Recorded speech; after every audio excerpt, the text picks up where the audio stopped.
Satyagraha at the Colombo port continues for the second day. Pensioners engaged in religious rituals against the deduction in their payment. Approval granted to purchase 150 megawatts of solar power for the third quarter of this year. COVID-19 death toll in the US surpasses 150,000.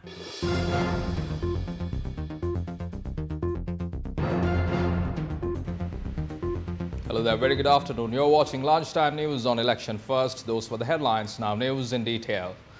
Approval has been granted to purchase 150 megawatt of solar power for the third quarter of the year. Minister of Power and Energy Mahinda Amaravira stated that the purchase will be made at the lowest prices. By using the competitive bidding technique, the ministry was able to save 10 rupees per unit. The ministry stated that the relevant purchase will be made from institutions that have offered to provide a unit for less than 10 rupees. There are 5,000 units per megawatt. Accordingly, the amount saved per megawatt is around 50,000 rupees. Minister stated that a sum of around 750,000 rupees will be saved per day. Accordingly, 273.7 million rupees will be saved annually. Minister Mahinda Amaravira also stated that another 50 megawatt of solar power will be purchased for the fourth quarter of this year. He also stated that the Ceylon Electricity Board could save 5,474 rupees by the end of the year. The Satyagraha staged by the Port Trade Union is continuing for the second consecutive day today. They urged the authorities to immediately commence the operations at the East Container Terminal of the Colombo Port under the Sri Lanka Ports Authority.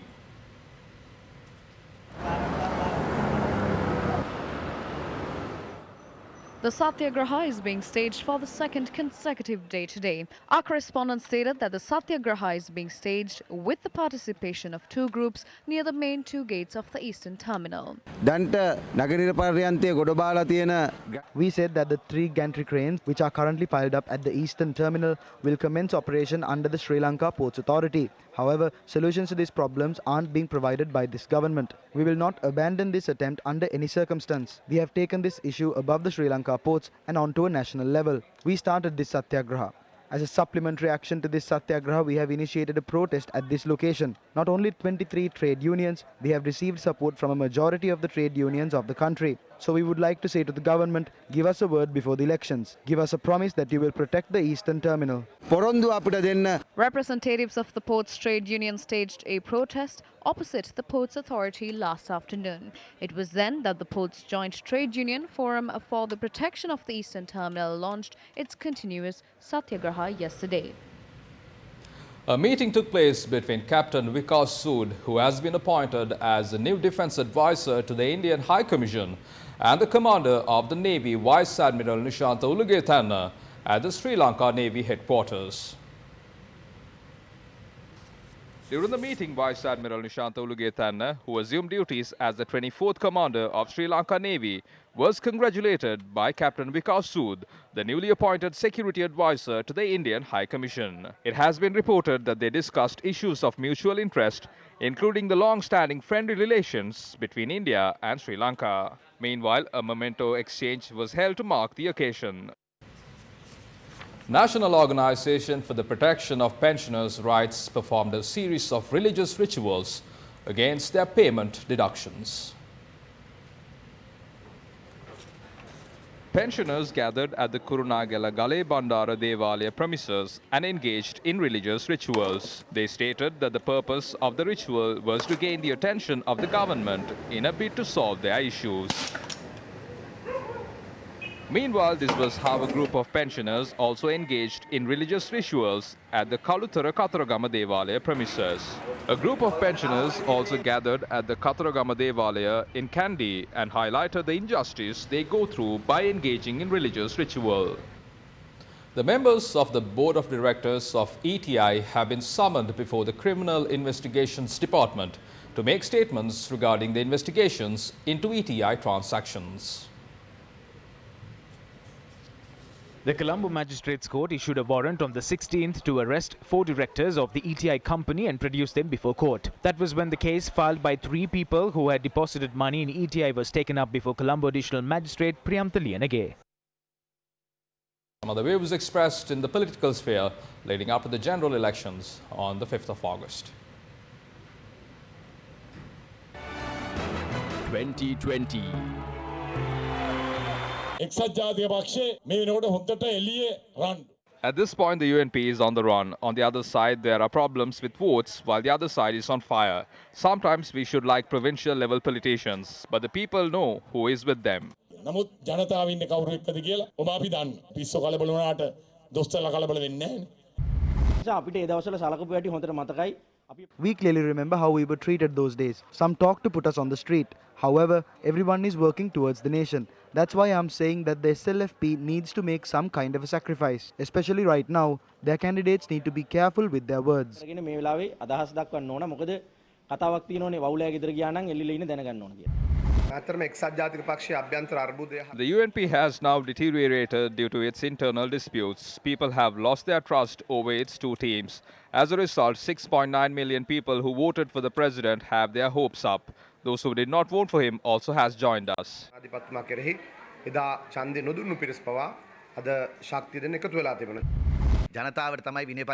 The power to have disciplinary tests have been given to the people. The people will test the discipline and will give their mandate on the 5th of August. Since some people lack votes, these days they struggle. That's why they have disciplinary inquiries. I would like to clearly state that those who engage in deal politics destroy the UNP and ruin chances Sajith Premadasa had. After 2.5 years, Basil Rajapaksa created the Pohottua. We gained power at a provincial level and we will gain more than 140 seats in the parliament. With the support of its sister parties, it can get a 2/3 of majority.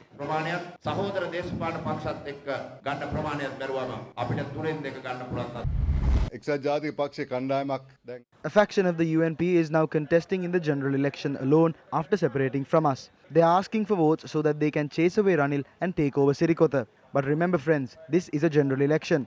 You don't have to vote so that they can change the leader of the party or to take over it.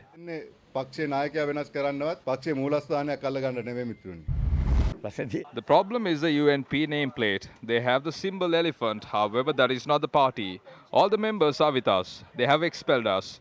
They will never take us back. We do not care about what the working committee has to say. They can take whatever decision they want. As the Samagi Jana Balawegaya, we will continue our movement. The decision they take will not be a problem for us. 2020.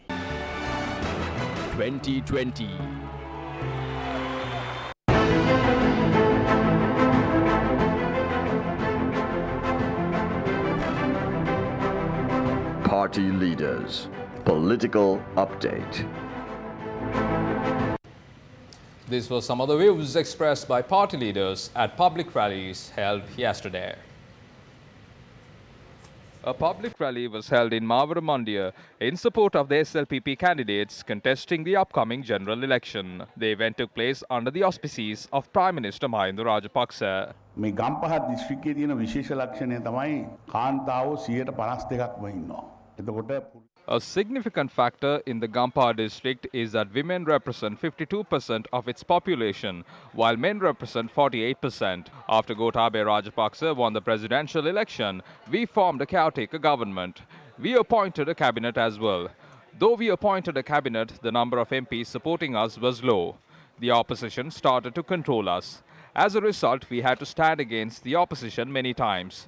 There are some who stood against the opposition with chili powder. However, we must remember that such an action was initiated for the sake of the party. The president has powers to allocate funds. This was how funds were allocated to fight COVID-19 and other development activities in the country. We must also remind the public that those who were part of the opposition back then were the ones who never thought about the country. විපක්ෂයේ කටයුතු කරේ කියන එක අපි මතක් කරන්න ඕන. Leader of the Samagi Jana Balawegaya, Sajith Premadasa, attended a public rally in Ambilipetia recently. A country where once orders are given, the orders will be followed from the very next day. If you are instructed to sit or stand, you must do so. This is the sort of country they are trying to create. I urge the public to make the right decision and ensure the right will defend the wrong. Vote for the telephone. Vote for Samagi Jana Balawegaya. Central bank scammers are now blowing towards the flower bud. Both factions are against the 2,000 rupee program. Remember, reducing the prices of food items and the 20,000 rupee concession are not tools to lure the public to vote for us. Leader of the United National Party, Ranil Wickremesinghe, attended a public rally in Rajagiriya.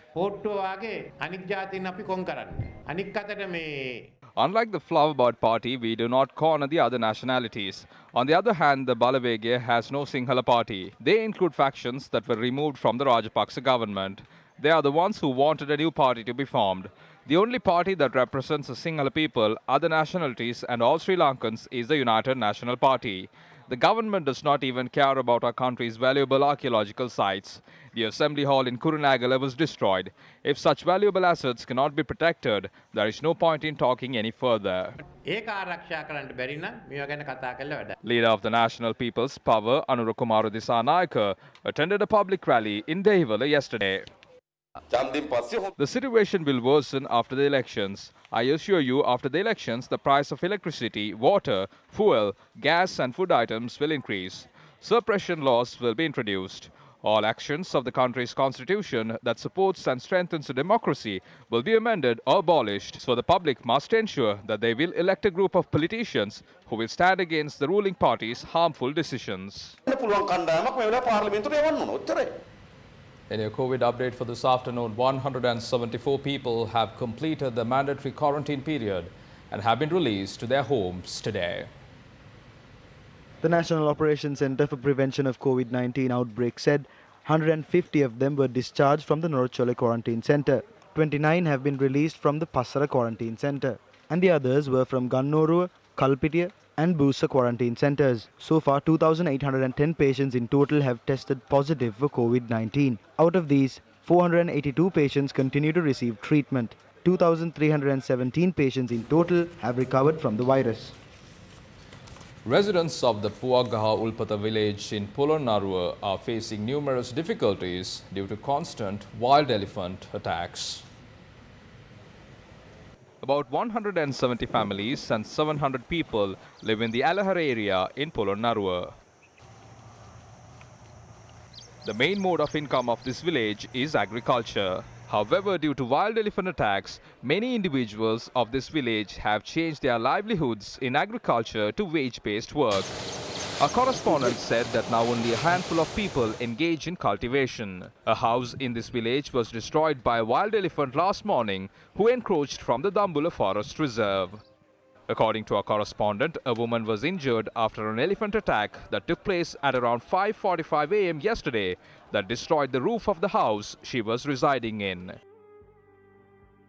Villagers claim that due to the dysfunctional state of the electric fence, the wild elephants encroached the village. They further point out that the fence has not been renovated in 10 years.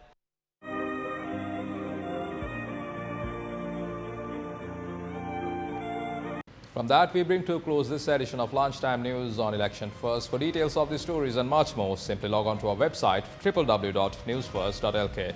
For the News First team, I'm Martin Sathinesan, along with producer Saritha Senanayake. Have yourself a wonderful rest of the day.